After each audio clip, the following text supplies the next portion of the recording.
Welcome back to Top 5.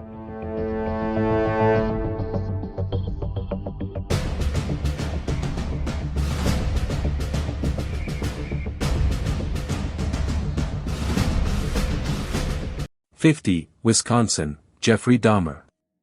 Jeffrey Dahmer, often referred to as the Milwaukee Cannibal, is one of the most infamous criminal figures in American history.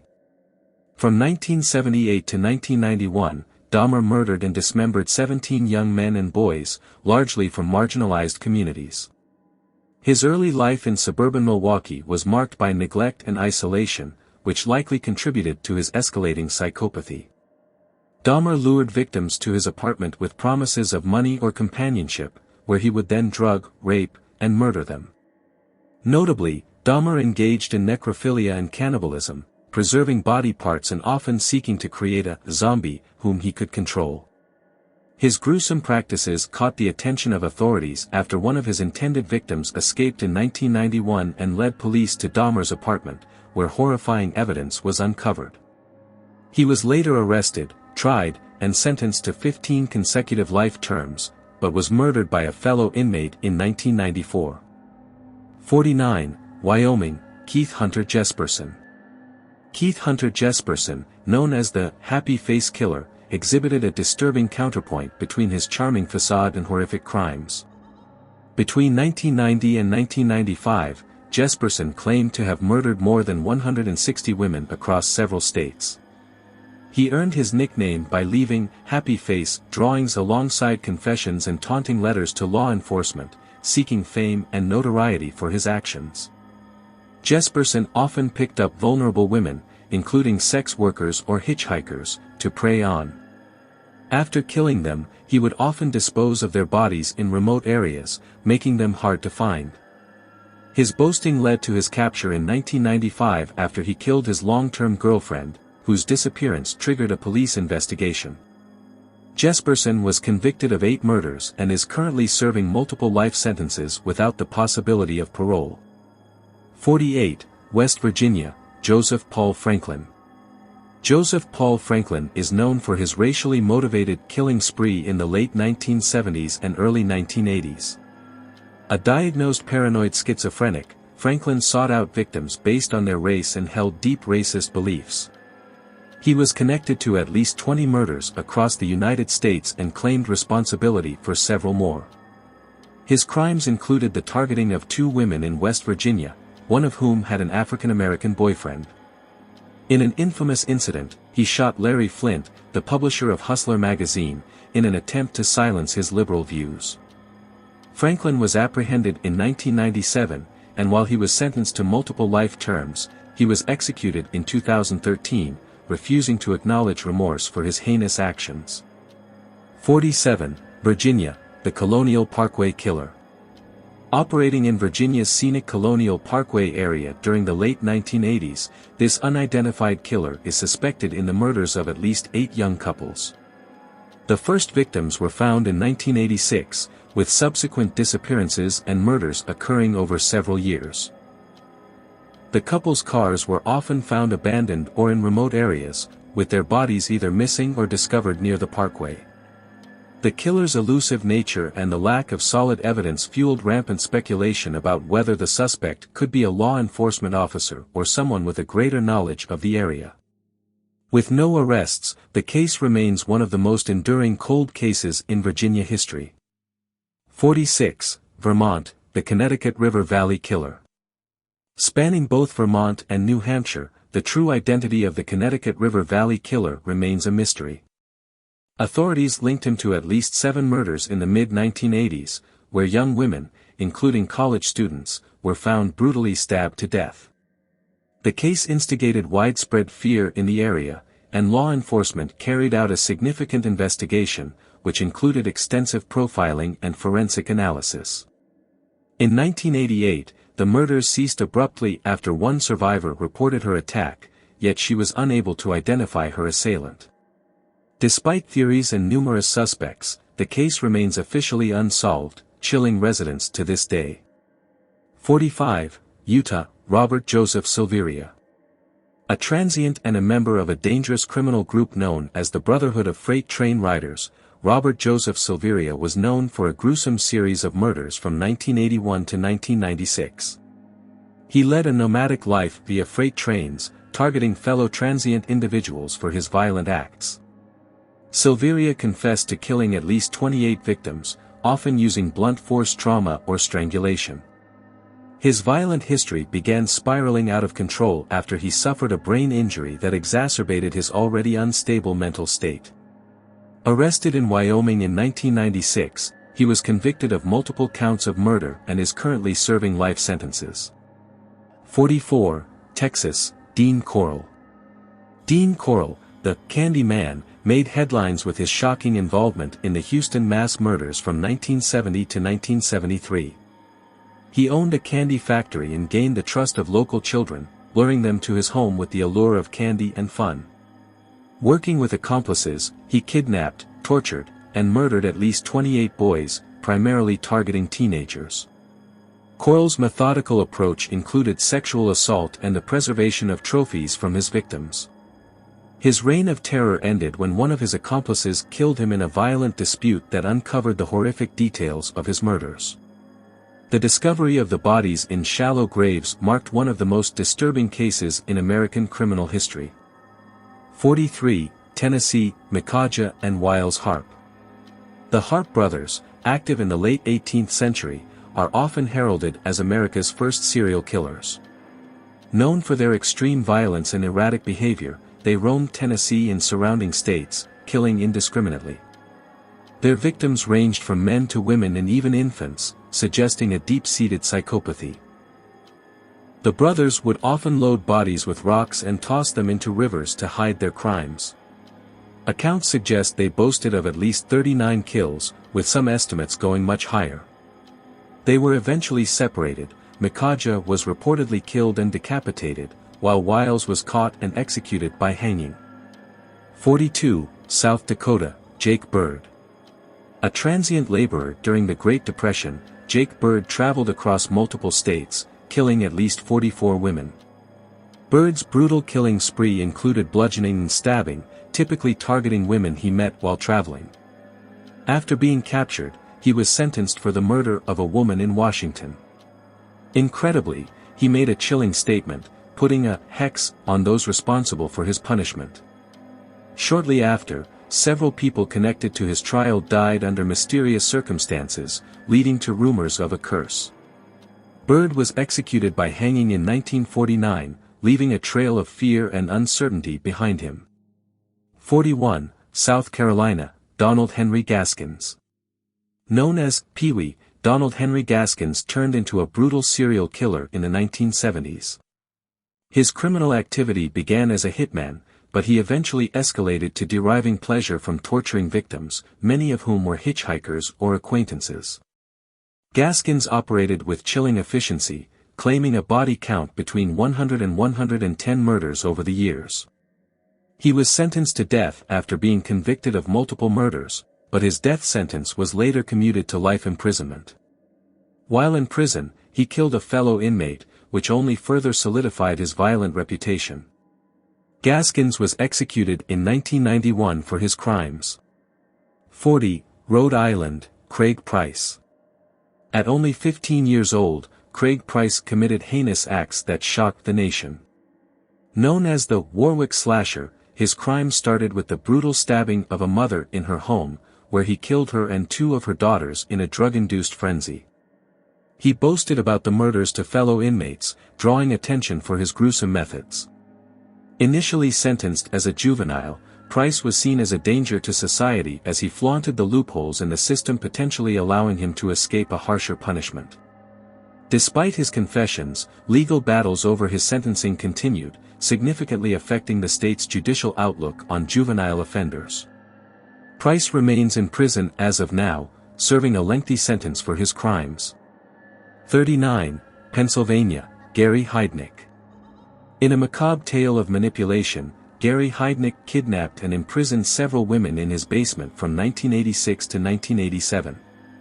He subjected these women to harsh conditions, including starvation and torture. Heidnik took sadistic pleasure in controlling his victims, even dismembering one and boiling her head to hide the crime. Police were alerted to his horrific acts when neighbors reported the smell emanating from his house.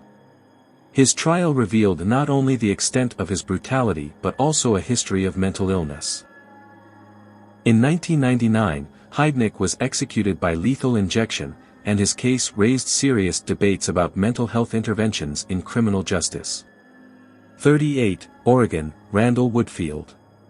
Randall Woodfield, the I-5 killer, was a former American football player whose descent into violent crime was shocking.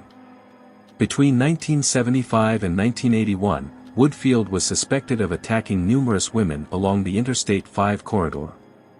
His predatory behavior began with indecent exposure and escalated to armed robbery and murder. Woodfield targeted vulnerable victims, many of whom were hitchhikers or runaways. After a long stretch of evading capture despite his criminal record, he was eventually apprehended and convicted of several counts of murder, receiving a lengthy prison sentence. His case highlighted significant lapses in early police investigations and remains a cautionary tale. 37, Oklahoma, Nanny Doss. Dubbed the Giggling Granny, Nanny Doss murdered 11 of her relatives, including 4 husbands, using rat poison and arsenic to mask her crimes. Doss was known for her seemingly sweet disposition, which lent itself to her success in killing family members whom she believed wronged her. Operating in a time when gender roles often expected women to be nurturing caregivers, her actions shocked her community. She confessed in 1955, and while Nanny was never charged with all the murders she allegedly committed, she was sentenced to life imprisonment where she would die in 1965 of leukemia, leaving behind a gruesome legacy. 36, Ohio, the Cleveland Torso Murderer. Active during the 1930s, the Cleveland Torso Murderer remains one of America's most elusive killers. Associated with at least 12 murders, many victims were drifters or vagrants whose disappearances went largely unnoticed. The killer would often dismember victims, leading to gruesome discoveries across the city. The investigation was complicated by the high volume of victims and the rampant crime in Cleveland during that era, leading to a number of suspects but ultimately no arrests. With many leads leading nowhere, this case remains one of the most disturbing unsolved crimes in American history, capturing the imagination of true crime enthusiasts and historians alike. 35, North Dakota, Harvey Kerrigan. A serial killer whose crimes spanned multiple states in the mid-20th century, Harvey Kerrigan manifested a volatile personality from a young age, beginning a cycle of violence marked by sexual assaults and murder.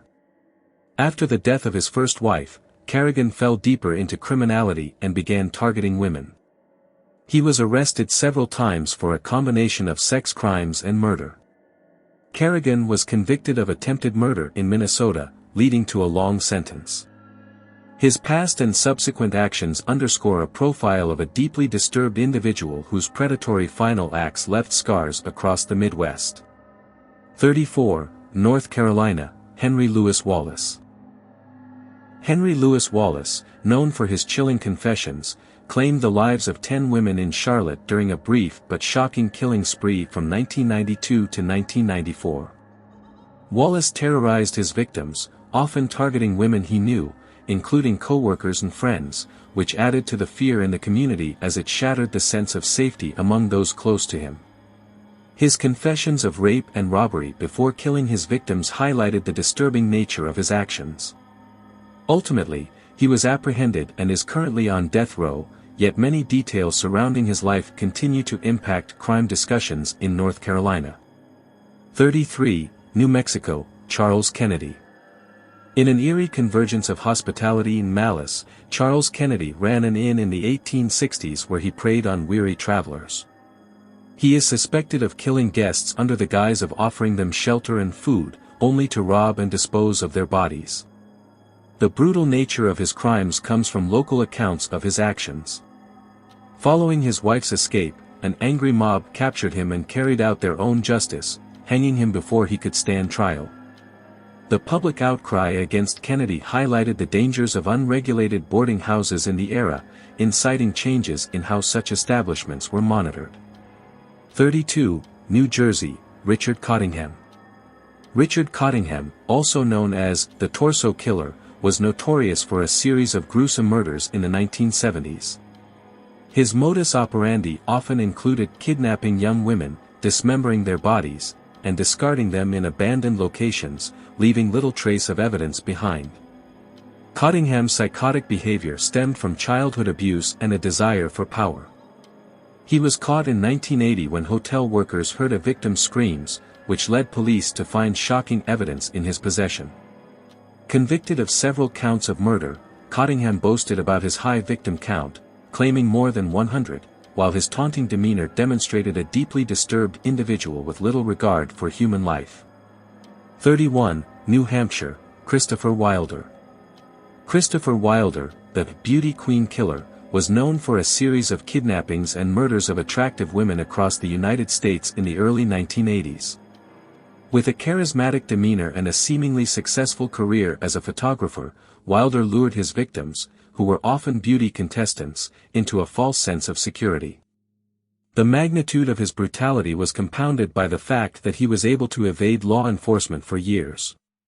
His crime spree ended abruptly when police in New Hampshire identified him during a traffic stop, leading to a violent confrontation that resulted in his death. Wilder's story reflects the terrifying intersection of charm and malevolence in criminal behavior. 30, Nevada, Carol Cole. Carol Cole's history is marked by alcoholism and a profound detachment from his violent actions. He murdered several women in California and Nevada throughout the 1980s. After a botched attempt to pass himself off as a concerned citizen following one murder, he was connected to several other cold cases in the area. Cole's method involved preying on vulnerable women and often left bodies undiscovered for long periods. He was eventually captured and executed in 1985 after confessing to multiple murders. The case illustrates the dark realities of transient lives and the challenges law enforcement faces in tracking such offenders. 29, Nebraska, John Joubert. John Joubert's violent history began with the abduction and murder of young boys in Nebraska in the early 1980s. A radar technician in the U.S. Air Force, Joubert's descent into serial murder was fueled by anger and a desire for control. He lured his young victims by pretending to have car troubles or offering rides. After killing 2 boys, Joubert was apprehended and linked to other similar crimes, further builds a profile of calculated cruelty. He was sentenced to death in Nebraska but later linked to similar murders in Maine. Joubert's confessions revealed deep-seated rage and hatred, leaving a scar on the communities he attacked. 28, Montana, David Merhofer. David Merhofer became notorious for his child murders in the late 1960s. He was one of the first serial killers to be captured through profiling techniques. After abducting and killing 2 young girls and an ex-girlfriend, investigators ultimately linked him through behavioral patterns and evidence left at the scenes. His terrible acts brought attention to the importance of profiling in criminal investigations, but they also led to his quick demise after he hanged himself in prison shortly after confessing. Merhofer's case highlighted the need for better mental health treatment within correctional systems. 27, Missouri, Charles Ray Hatcher.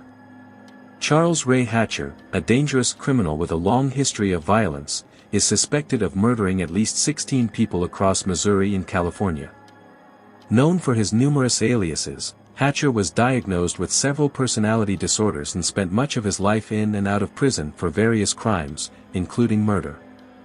His most notorious crime was killing a fellow inmate in 1961, which underscored his volatile nature despite his lengthy arrest record.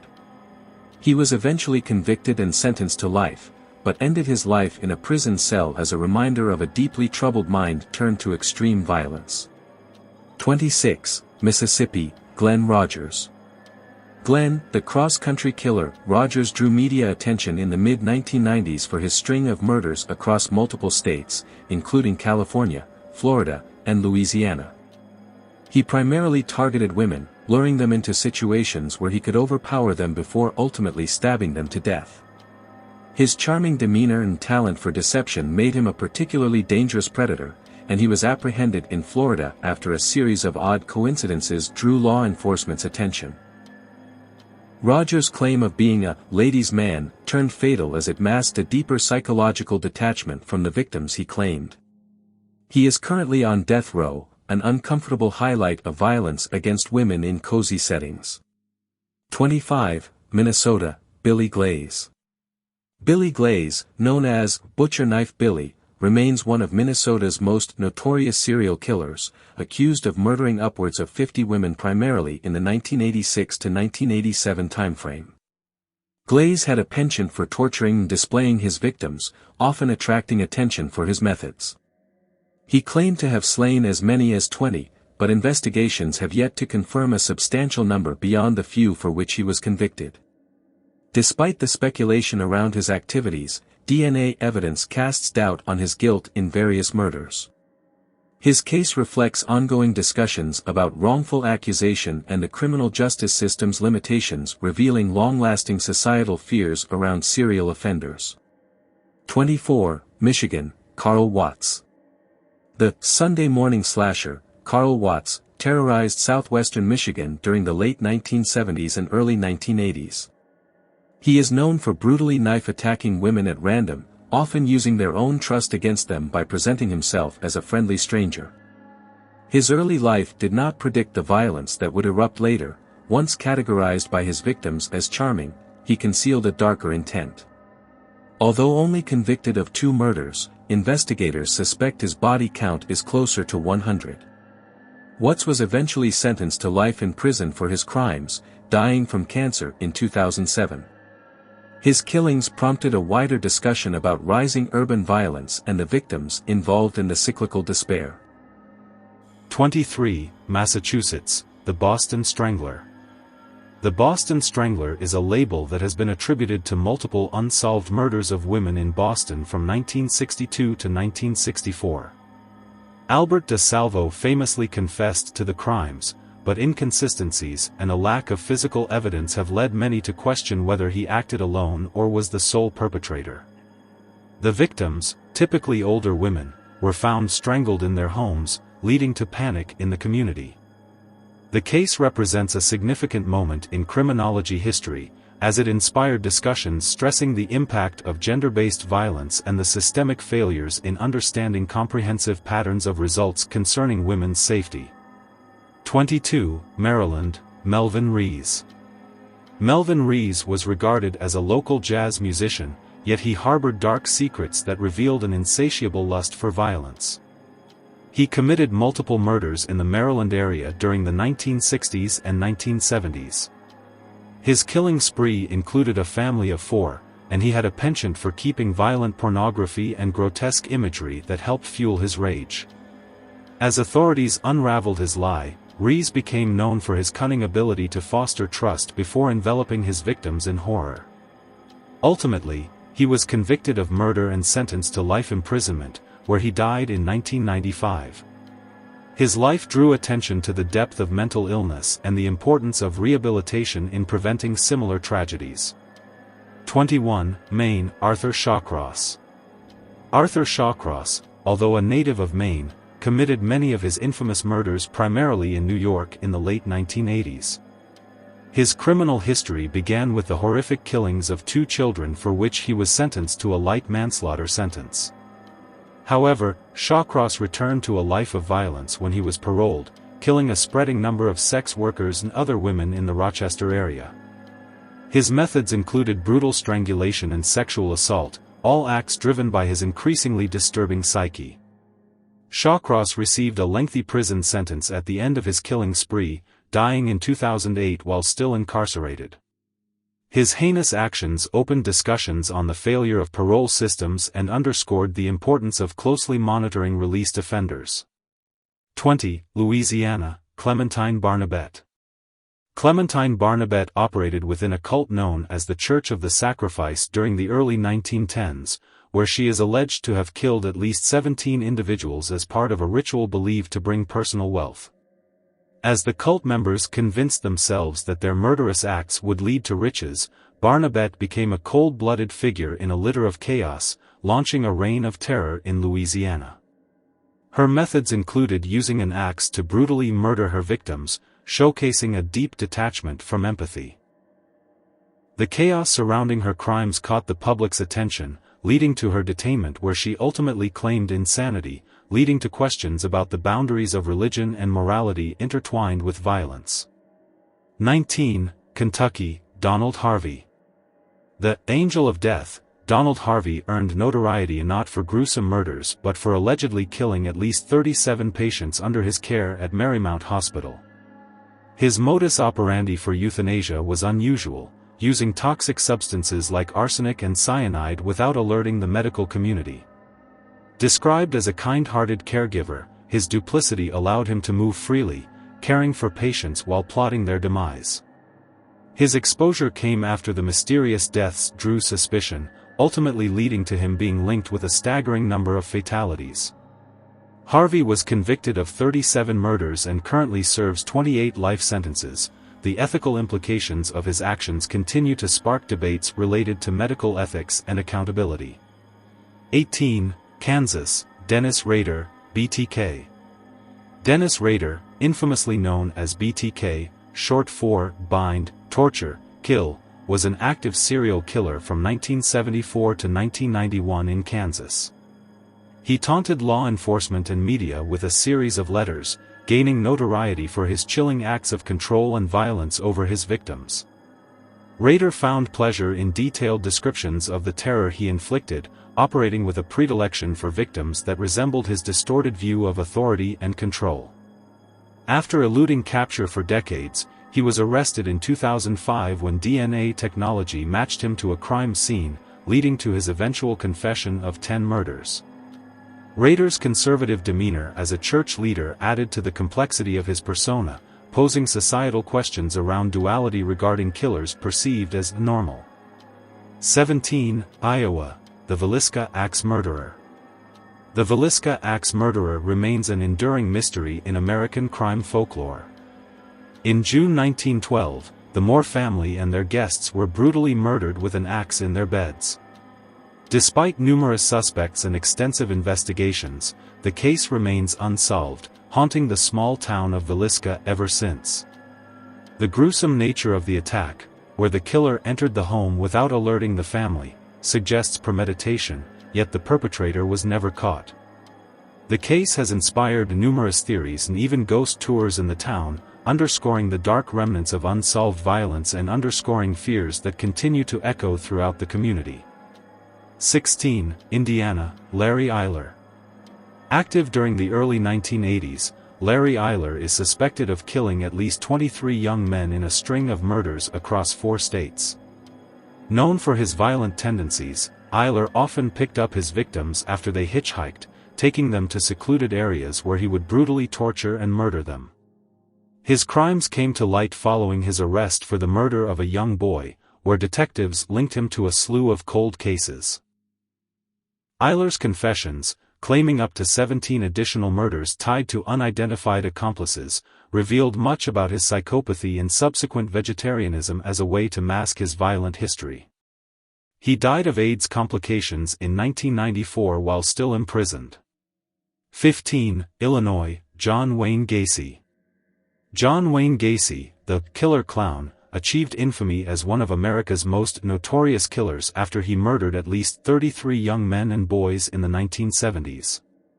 Known for his community work and engaging persona, Gacy lured victims to his home under the pretense of offering them work or simply seeking company.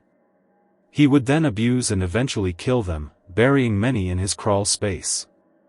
Gacy was captured after a teen went missing, leading police to a house of unimaginable horror. His trial raised widespread discussion about the duality of human nature, and he was sentenced to death, ultimately executed in 1994.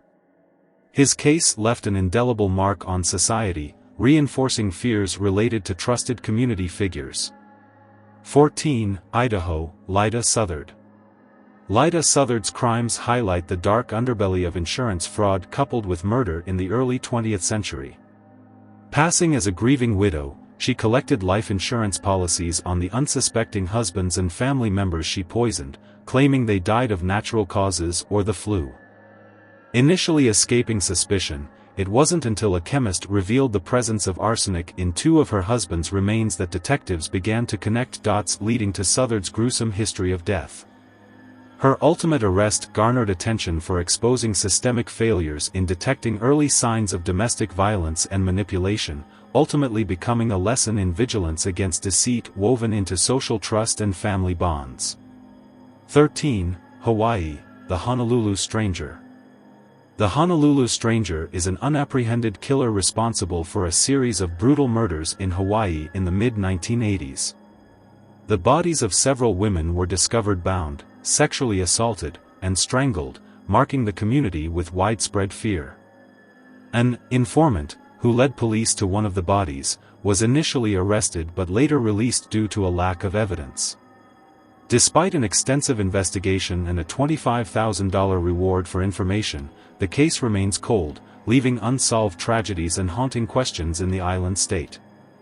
The unresolved nature of these attacks continues to echo, signifying deep-seated concerns regarding public safety. 12. Georgia, Wayne Williams. Wayne Williams was convicted for the murder of two adult males in Atlanta during a time notorious for the Atlanta child murders, a series of killings between 1979 and 1981 that claimed the lives of 28 children and teenagers. Although never formally tied to any of the children through legal prosecution, speculation arose from the community linking Williams to the killings due to his apparent knowledge about the victims and similar psychological profile. His claims of innocence have persisted over the years, with some believing he has been scapegoated. Williams remains in prison, and the cases have become symbolic of the fear driven into the heart of Atlanta communities, particularly among African Americans during that period. 11. Florida, Ted Bundy. Ted Bundy is widely known as one of the most charismatic yet depraved serial killers in American history. Operating primarily in the 1970s, Bundy's charm allowed him to lure unsuspecting young women, many of whom resembled his ex-girlfriend, into vulnerable positions. He gained notoriety for his escape attempts that involved legal maneuvering, ultimately drawing public attention not just for his crimes but for his psychological complexity. After a long manhunt and subsequent arrest, Bundy was tried and convicted for several murders, often taunting the media with insights into his motivations. He was sentenced to death and executed in Florida's electric chair in 1989, leaving behind a legacy of fear and fascination. 10. District of Columbia, the Freeway Phantom. This unidentified killer remains one of Washington, D.C.'s most notorious cold cases, terrorizing the area from 1971 to 1972. The Freeway Phantom is believed to have abducted, raped, and murdered 6 young African American girls, leaving their bodies in secluded locations near freeway on-ramps. Despite a series of letters left behind at crime scenes, law enforcement has struggled to gather enough evidence for prosecution, leading to frustration among families and investigators. The case emphasizes the intersection of race and murder in urban settings, and remains unresolved, keeping the memories of the victims alive while continuously haunting the city. 9. Delaware, Stephen Bryan Pennell. Dubbed the Route 40 Killer, Stephen Bryan Pennell earned his brutal reputation through a series of abductions and murders of female hitchhikers along Route 40 in the late 1990s. Described as charming and polite, he preyed upon vulnerable women, luring them into his vehicle and ultimately leading to acts of unspeakable violence. His psychological evaluation post-arrest surprisingly deemed him pleasant and indicative of few traumatic roots, offering an unsettling profile of outward civility masking dark desires. Despite his conviction for 2 murders, he remains the only confirmed serial killer in Delaware's history, highlighting the intricacies of mental evaluation in violent crimes. 8. Connecticut, Michael Bruce Ross. Michael Bruce Ross was a serial killer who terrorized college-age young women in Connecticut and New York between 1981 and 1984. Embodying a disturbing mix of charm and manipulation, he carefully selected his victims and often lured them by portraying an amiable persona. His horrific acts included not only murder but also despicable sexual violence against his victims. After his arrest, Ross confessed to 8 murders, attempting to anonymously absolve himself of his violent expressions. His execution in 2005 marked a contentious return of capital punishment in New England, stirring public debate on mental health, morality, and justice. 7. Colorado, Vincent Groves. Vincent Groves, known for his predatory tactics in the Denver area during the 1970s, is linked to a range of murders, triggering heated debates over the effectiveness of local law enforcement strategies. Convicted for strangling 3 women, he is suspected of many more deaths, leading to estimates as high as 24 across a spectrum of society. Utilizing his charm and intelligence, Groves often manipulated victims into trusting him before descending into violence. His life was punctuated with institutional failures as he had previously served a prison sentence for other violent crimes before continuing his killing spree. Groves died in prison in 1996 just as discussions on criminal recidivism were gaining traction. 6. California, Juan Vallejo Corona. Juan Vallejo Corona is recognized as one of California's most infamous serial killers, particularly noted for preying on migrant workers in the early 1970s. Operating a labor camp, he lured individuals into his home through promises of work before torturing them and burying their remains in shallow graves across his property. His chilling methods and the sheer number of victims, 28 confirmed, paint a dark portrait of a man who manipulated his position of authority. Captured in 1971, he garnered a life sentence in prison, becoming a key figure within discussions about migrant worker safety and systematized exploitation. 5. Arizona, Jacob Kell. In a truly horrific case from the 1940s, Jacob Kell murdered as many as 30 people, including his family members, in Arizona. At only 15 years old, he showed signs of extreme psychopathy, having dismembered his own parents and later abducting his sister.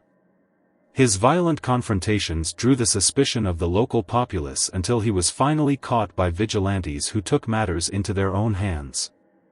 The grim aftermath of his actions highlighted not only the failure of the judicial system to contain a young killer but also the community's exasperation with dealing with severe mental illness. The totality of his crime still resonates as a cautionary tale against neglected social forces that lead to systemic violence. 4. Arkansas, the Phantom Killer. The Phantom Killer remains a specter in the lore of American crime, known for the notorious Texarkana Moonlight Murders in 1946. Over a span of a few months, couples were murdered in their cars, instilling fears that paralyzed the Texarkana community and forced changes in law enforcement strategies. The killer's ability to evade capture after multiple murders has led to countless suspects and theories, with almost 400 arrests following the investigation. The Phantom Killer's elusiveness left the case unresolved, shrouding the panic surrounding unsolved cases of violence against couples in secluded areas. The case continues to inspire discussions around the darkening of urban myths and folklore. 3. Alabama, Paul John Knowles. Known as the Casanova Killer, Paul John Knowles swept through the South in a wave of murder in the 1970s, claiming upwards of 18 to 35 victims as he sought revenge for the emotional pain experienced in his life. His rampage ended when he was apprehended after being shot while attempting to escape from law enforcement in Georgia. Knowles initially seduced his victims with charm before brutally murdering them, showcasing a pattern of manipulative behaviors rooted in deep interpersonal dysfunction. Ultimately, his killings and escapes from the criminal justice system raised many questions about vulnerability and victimization. 2. Alaska, Robert Hansen. Robert Hansen, known as the Butcher Baker, committed horrific acts of violence against women from the late 1970s into the early 1980s. A seemingly benign baker by day, Hansen turned to abduction and hunting women in the Alaskan wilderness, showcasing a chilling duality in human nature. His victims were often prostitutes whom he would capture, torture, and eventually release into the wild to be hunted down. His eventual capture in 1983 came only after one of his victims escaped and provided law enforcement with crucial evidence, leading to Hansen's comprehensive story of brutality. He was sentenced to over 400 years behind bars, reflecting the profound scars left by his actions on the local community. 1. Washington, Gary Ridgway.